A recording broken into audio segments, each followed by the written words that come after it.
Guys, so I just thought that I would talk about my experience with joining the military, specifically the Army, and just kind of give an idea of what you would be expecting on your way to basic training in the beginning. First of all, choosing a branch is probably the most important thing that you can do, and if you're pretty set on one or two of the branches, I highly, highly recommend branching out, literally, to talk to everyone. I originally was really, really into the Navy and the Air Force, so those are the only people I had met and talked to, and I went through the Navy DEP, which is when you swear in for the first time and you're getting ready to go to basic training. But it turns out that I didn't end up going through the Navy, obviously. I'm in the Army, because the Army ended up being the best choice for me. Because when I was in the Navy, I started talking to the other recruiters, because the way mine is they're all together, all of the branches, even the Coast Guard. So I started talking to the Marines and the Army too, and it turns out that the Army was a way better fit for me, and I wish that instead of going through that whole process with the Navy, I wish I would have just done all of my research in the first place and went through the Army to begin with. So I really highly recommend doing all the research you can, talk to all the people you can from all the branches possible, and then from there choosing whether active or reserves or National Guard is right for you. For me, it was active. Next contract may be different, but at that point in my life when I had enlisted, active duty was definitely the best thing. So I am currently stationed at Fort Wainwright in Alaska, and I thought I was going to hate it, but I don't. I actually kind of like it. So you have to be open to opportunities, and that goes for when you're choosing your job too. Just be open-minded, but also firm. So like, you don't want to necessarily say no to everything, but you should also have an idea of what you want and communicate that with your recruiter so that they can at least guide you in the right direction to a job you're not going to hate. It's important to like what you do. I was unsure about my job. I didn't think I was going to hate it, but it wasn't, my dream job either, which wasn't available. It was somewhere in the middle, and turns out I actually really like it. So you just have to be open-minded but firm. So I shipped off to Fort Sill, Oklahoma, December 29th, and there were a lot of delays with the flights. Every single flight that I had was way delayed, and I didn't end up getting into Oklahoma until about, it was like 1 or 2 in the morning, somewhere in there, and of course they're not going to ship you off to basic training at 1 or 2 in the morning because no drill sergeant wants to pick up a soldier and in the middle of the night like that. So I ended up going to a hotel for the night and then went and waited at the USO all day the next day. And so by the time I actually got there, it was New Year's Eve. And I just remember being so scared. I don't think I've ever been more terrified about anything in my entire life. And that's totally normal. Everyone was like that I talked to, even to this day. I think the worst part out of everything I've done, even to this day, was that bus ride from the USO to actual basic training or reception. Because, and I don't think the delays helped because everything had been so prolonged that, like, excuse me, it just left you so much time to think about what you don't know. Because you can do what I did, you can watch as many YouTube videos as you want, you can talk to as many people as you want, you can read as many articles as you want, but nothing prepares you really for the true experience of basic training, and you really don't know what you're getting into for sure. So it was so scary. I've never done anything like this before, so I don't know, I was terrified. But I remember when we finally got on base, what had happened was just one single drill sergeant came onto the bus, and she wasn't mean, but she was very, very stern. Like, she told us what she wanted done, and we were going to get it done in a very timely fashion.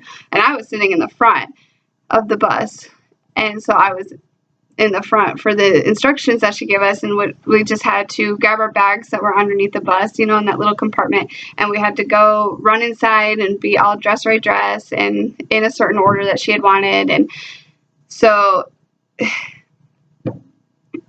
it wasn't terrible.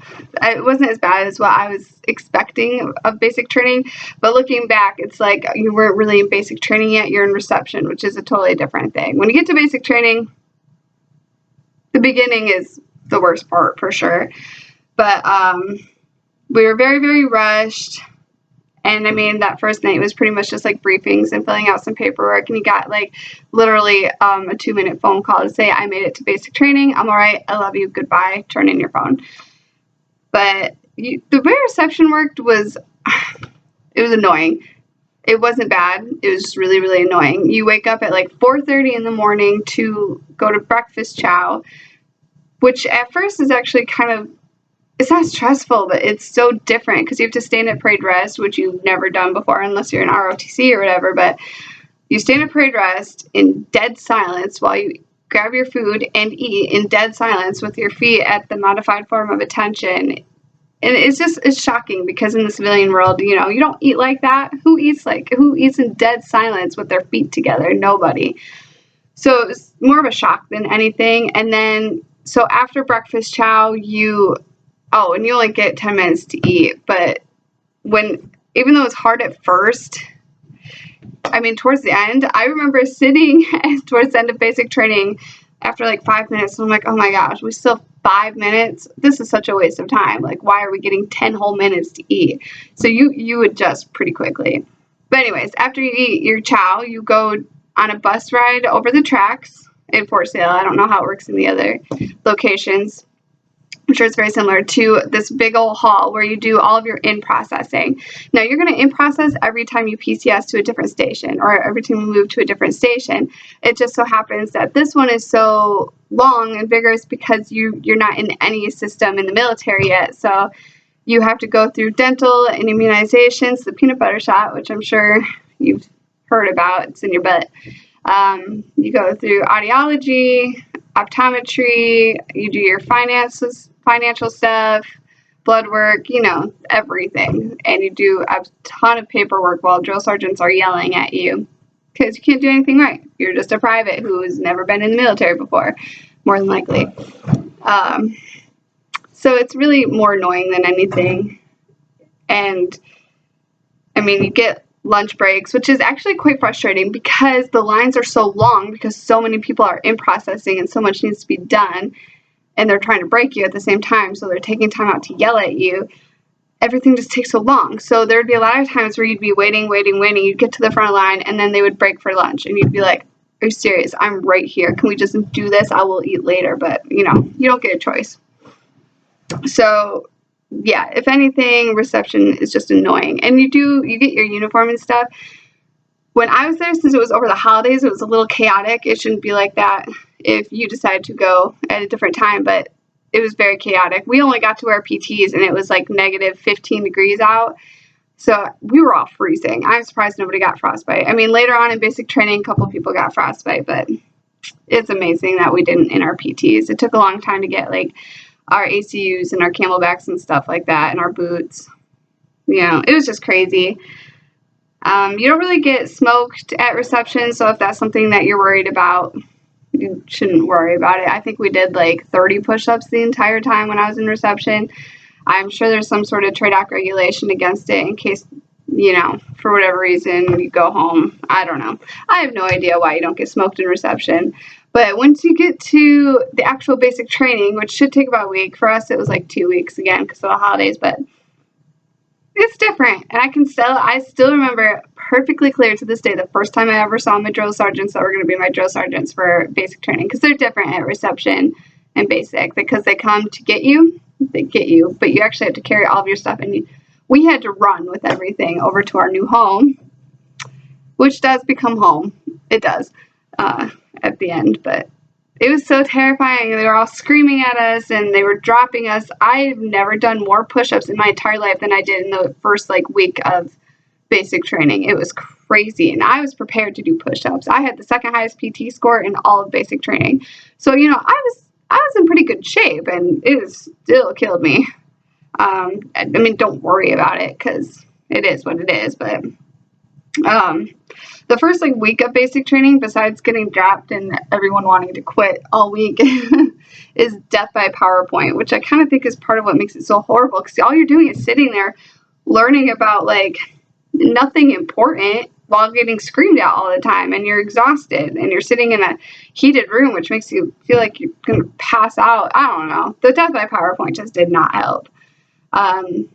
a typical day in basic training, I'm just going to make this really quick, and then if you guys have any questions or anything, I'll make another video addressing more specific things. But a typical day in basic training is 0-5 wake up for 0-5-30 formation, roughly, because you have to do PT. Now, I'm not going to lie, the PT in the Army, I think all the branches, I don't know. For us, it was too easy.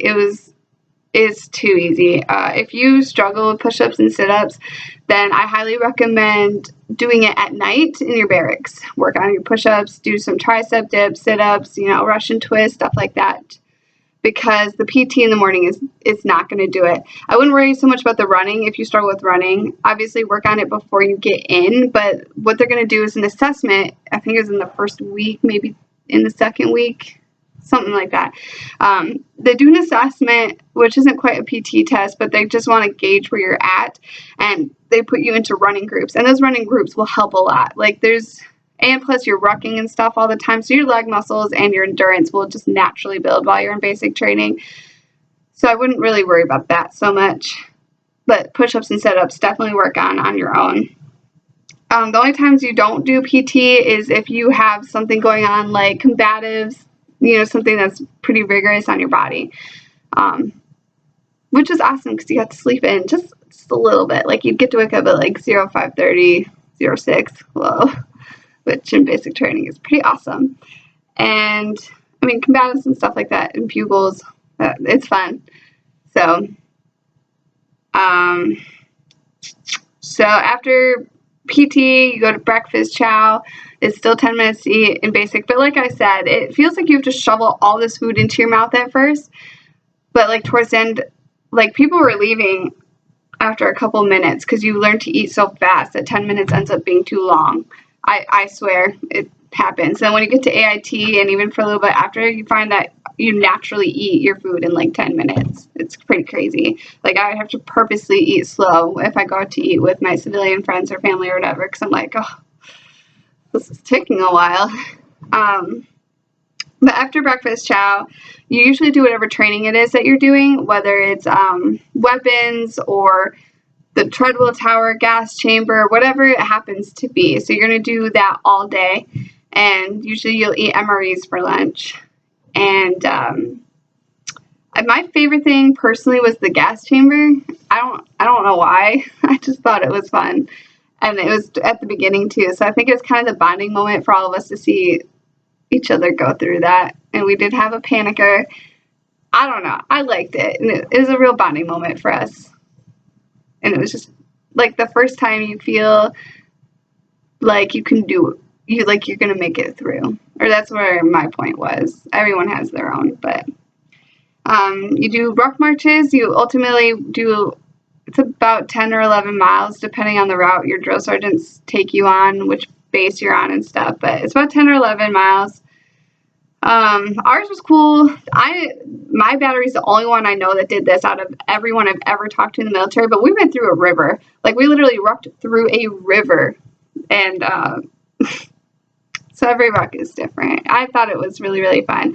The worst one was, oddly enough, the 4K at the beginning, which is only 2.5 miles, but I think it's because, first of all, it was towards the beginning when you're stressed out, mind and body, and your body's not used to carrying all of that weight. And you're not used to, your body and mind is not used to it. So that first one was the hardest on my body. And then you gradually build up. So the last one was actually the easiest one for me, because at that point I had built a lot of strength and I had built a lot of endurance. And so it was pretty easy.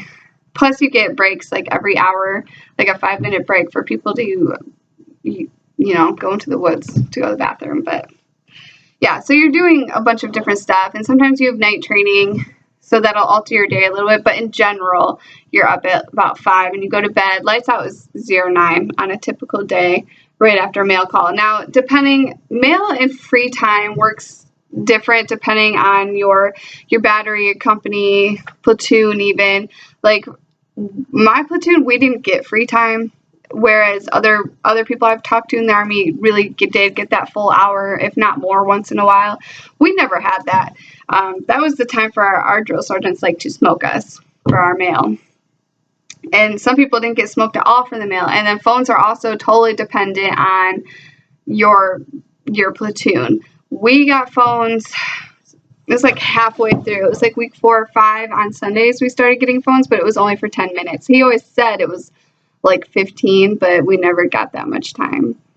So, and then I know 2nd platoon got like an hour and a half every single week. And I know other people who didn't get their phones more than like 3 times. I know other people that got their phones multiple times a week. Like, it just totally depends. But you'd be surprised how much you don't miss it. Let's see. That's pretty much all I've written down as general concepts for basic training and reception.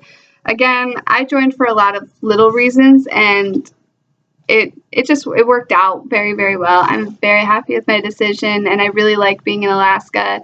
I've met people that